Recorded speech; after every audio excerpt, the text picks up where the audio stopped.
Jean-Christophe Fromentin est l'invité de France Bleu Matin. Noé da Silva, vous recevez le président d'Expo France 2025, député maire de Neuilly-sur-Seine. Bonjour Jean-Christophe Fromentin. Bonjour. Merci d'être avec nous. François Hollande a donc présenté officiellement la candidature de la France à l'Expo de 2025. Ma première question sera liée à l'actualité et à cette manif des forains en ce moment pour défendre cette grande roue place de la Concorde. Est-ce qu'elle pourrait faire partie de l'Expo 2025 ? Alors, il est clair que l'expo de 2025, elle doit être ludique. Oui, c'est le principe des grandes expos et de celles que la France a connues au 19e siècle. C'était des moments aussi d'accueil du grand public dans des proportions incroyables, puisqu'il y avait jusqu'à 50 millions de visiteurs en 1900. Et donc le jeu, la détente, l'expérience fait partie des expos universelles. Et donc clairement, ces sujets, ces expériences, telles qu'on la vit sur une grande roue ou dans ce qui ressort de l'histoire des forains, fait partie de l'ADN des expositions universelles. Donc c'est possible, mais vous, en tant que maire de Neuilly, l'État dit que cette grande roue gâche la perspective avec les Champs-Élysées, la Défense. Qu'est-ce que vous pensez de cette grande roue place de la Concorde ? Ça n'exonère pas les forains de respecter les réglementations d'urbanisme, de mise en perspective. Vous êtes d'accord avec l'État ? Mais je pense que d'une manière générale, voilà, il y a des règles, il y a une autorité de l'État. Quand on commence à ne pas respecter cette autorité de l'État, on voit où ça nous mène et c'est extrêmement dangereux parce que ça veut dire qu'il n'y a plus d'autorité. Si chacun fait ce qu'il veut par sa capacité à faire pression, on s'en sort plus. Donc vous dénoncez la manif ce matin Oui, je crois que voilà, il y a une règle, elle s'applique à tout le monde, y compris aux forains, il faut qu'ils la respectent. Jean-Christophe Fromentin, l'exposition universelle se tiendra du 1er mai au 30 octobre 2025. Ce sera donc bien sur l'Île-de-France. Voilà, alors d'abord, il faut gagner 2018, qui est notre échéance où les pays du monde... Qui d'autre est en face ? Il y a le Japon qui a annoncé hier à l'Assemblée générale du BIE qu'il envisageait de déposer une candidature.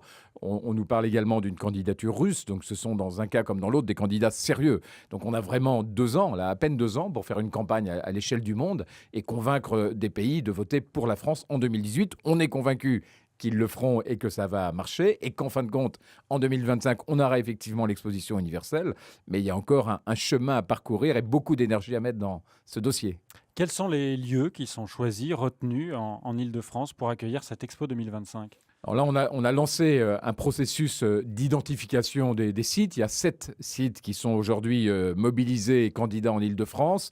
Le plateau de Saclay, le triangle de Gonesse, des sites dans le Val-de-Marne, des sites à Marne-la-Vallée, la vallée de l'Ourcq. Donc plusieurs sites qui représentent entre 50 et 100 hectares de disponibilité foncière sont candidats. Et depuis quelques semaines, on rencontre chacun de ces sites et on rentre dans une étude, dans un audit des capacités et du potentiel de chaque site. Qu'est-ce qu'on verra donc à cette Expo 2025 ? L'expo universelle, une expo universelle, c'est une rencontre avec le monde. Vous voyez, c'est un moment où le monde se donne rendez-vous. Il se donne rendez-vous pour partager. Et c'est un peu le thème, puisqu'on a comme thème la connaissance à partager, la planète à protéger. Donc la connaissance à partager, c'est véritablement appeler tous les pays du monde, appeler les visiteurs avec tout ce qu'ils savent, tout ce qu'ils connaissent, tout ce qu'ils ont développé, produit, créé, imaginé, et de dire on va partager tout ça. Parce que les expos universelles, c'est en fin de compte la mise en commun de toute une série de connaissances pour en tirer un levier, en tirer davantage et en faire profiter les uns et les autres. Donc on se souvient de l'expo universelle avec la création de la Tour Eiffel, des bâtiments en fer, en métal, le verre également, le Grand Palais, qui ont vu le jour. Aujourd'hui, qu'est-ce qu'on pourrait voir puisqu'on est à l'ère du numérique, du virtuel ? Alors on a imaginé au cœur de cette expo un globe connecté, un peu en reprenant l'idée d'un géographe, Élisée Reclus, en 1900, qui avait imaginé l'expo autour d'un globe. Donc on a imaginé l'expo autour d'un globe de 130 mètres de diamètre, connecté au monde entier, c'est-à-dire un globe dans lequel les habitants du monde entier pourront envoyer des contenus sur les parois ou sur les supports de ce globe. Et pour le visiteur, l'occasion de faire le tour du monde, c'est-à-dire de pénétrer dans ce globe, d'en faire le tour, de rentrer à l'intérieur de la Terre et de voir finalement toutes ces images, vivre toutes ces expériences, des interactions avec des habitants du monde entier pour véritablement rentrer dans une expérience au sein du globe, sur un des sites qu'on a évoqué tout à l'heure. Et tout autour de ce globe, un village. On l'a appelé un village pour retrouver cette convivialité, cette idée de rencontre qui est celle d'une exposition universelle, et un village extrêmement équitable puisque tous les pays au lieu de construire le plus grand pavillon par rapport aux autres et d'être dans cette surenchère architecturale, tous les pays auront le même sac de Lego quelque part, pour prendre la comparaison.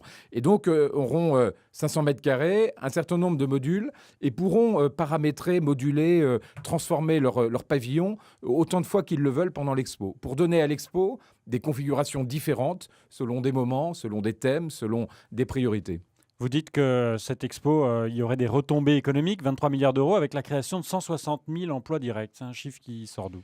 Non, c'est un chiffre qui a été travaillé avec les experts du cabinet Deloitte qui ont des modèles pour calculer l'impact économique. Donc, c'est toute la dynamique à la fois de l'investissement, de l'innovation qui produit cette perspective d'un demi-point de croissance, de 23 milliards de retombées et de plus de 150 000 emplois durables.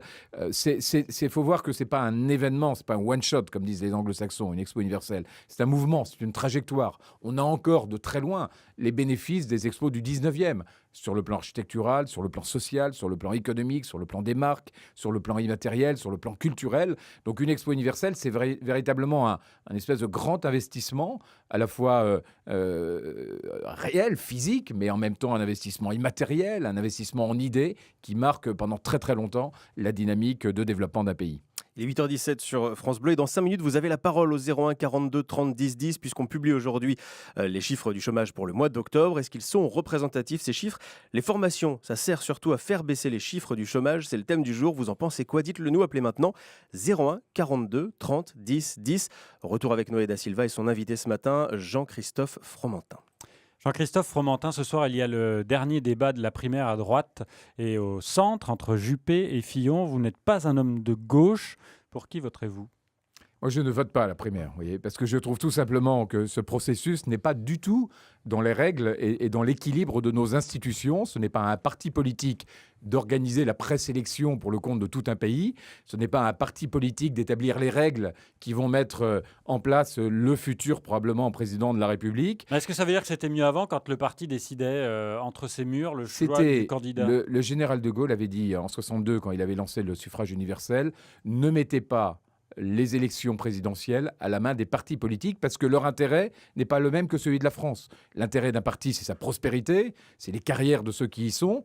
L'intérêt d'un pays, c'est la hauteur de vue de cette fonction présidentielle. Elle a été construite, imaginée pour une hauteur de vue. Est-ce que vous croyez qu'aujourd'hui, dans ce débat sur les primaires, il y a une hauteur de vue ? Et en particulier depuis quelques jours. Donc les primaires rabaissent le débat à la dimension des querelles, des partis politiques et de leur chicaya interne. Ce n'est pas digne de cette fonction présidentielle dont on voit bien que les Français ne croient plus. Toutes les élections, que ça soit imposé par un parti ou des personnes qui se présentent, le débat, il est là. Et par exemple, là, le débat, il y a Henri Guénaud qui vient de dire que les deux candidats ce soir nous proposent à leur manière de revenir aux 40 ans qui viennent de s'écouler. On parle de Thatcher pour Fillon, on parle de revenir, alors il y a polémique sur l'IVG, sur le mariage pour tous, on revient en arrière. Est-ce que ce sont, là je ne parle pas de l'organisation de la primaire, sur le fond du débat, des sujets qui vous interpellent, qui vous intéressent, Jean-Christophe Fromentin ? Mais je crois que c'est encore plus grave que ça. C'est-à-dire, regardez, on n'a que des candidats qui ont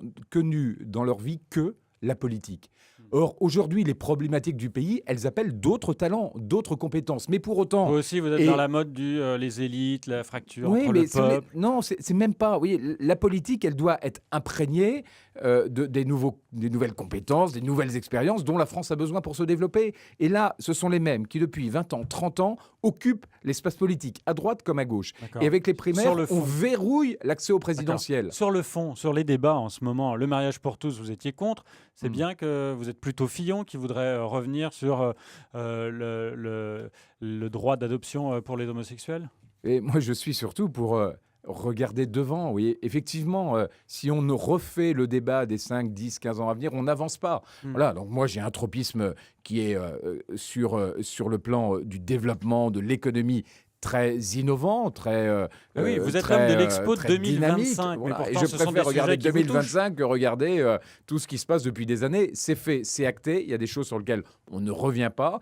Il faut en revanche préparer les évolutions des années à venir. Et je crois malheureusement que le débat n'est pas construit comme ça, parce qu'encore une fois, on adresse un débat avec des gens du passé qui reviennent sur ce qu'ils ont fait et qui redébattent est-ce qu'on aurait dû faire ou pas faire. C'est Dernière pas le sujet. question, Jean-Christophe Fromentin. Quand vous déclarerez-vous l'élection présidentielle ?